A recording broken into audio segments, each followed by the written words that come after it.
was younger than you are now. When I was given my first command, I led my men straight into a massacre. I witnessed their deaths firsthand. I made every mistake and felt the shame rise in me. And even now I lie awake, knowing history has its eyes on me.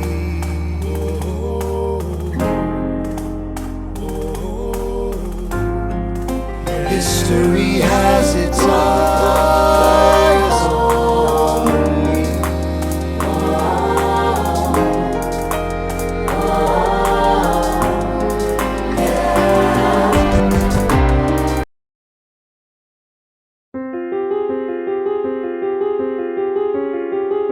Between 1775 and 1783, the Revolutionary War between Britain and the original 13 colonies happened.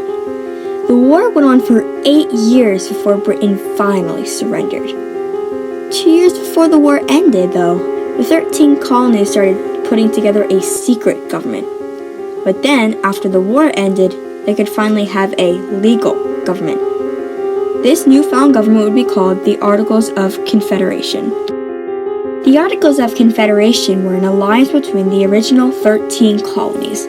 They were adopted by the Second Continental Congress in 1777. The Articles served their purpose during the war with Britain, but once the war was over, individual state governments began to focus on only their own issues, not the country as a whole.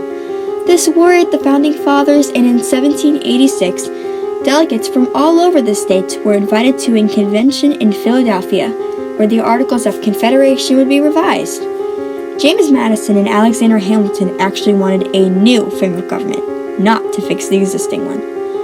They would lead a group known as the Federalists. Now, the Federalists wanted a strong central government consisting of the 3 branches: the legislative branch to make the laws, number 2, the judicial branch to carry out the laws, and 3, the executive branch to oversee the whole process. They also wanted a national bank. They believed that this would strengthen the nation. To support their beliefs, James Madison, Alexander Hamilton, and John Jay wrote essays called the Federalist Papers. Now, besides the Federalists, there was another group of people that also sided against the Federalists in the government. These people were known as the Anti-Federalists. The Anti-Federalists wanted opposite of what the Federalists wanted. Let us take a look and see how that affected the government during this big debate.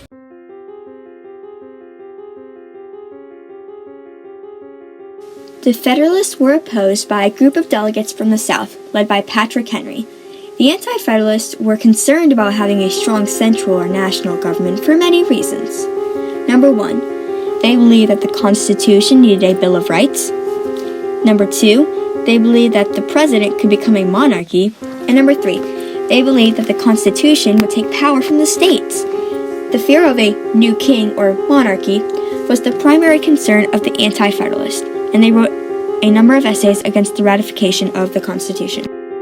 Finally, after months and months of debating, a Federalist named James Madison came up with the idea that would be later known as the Great Compromise. The Great Compromise used ideas from both the Federalists and the Anti-Federalists, making them agree on what to have in the Constitution.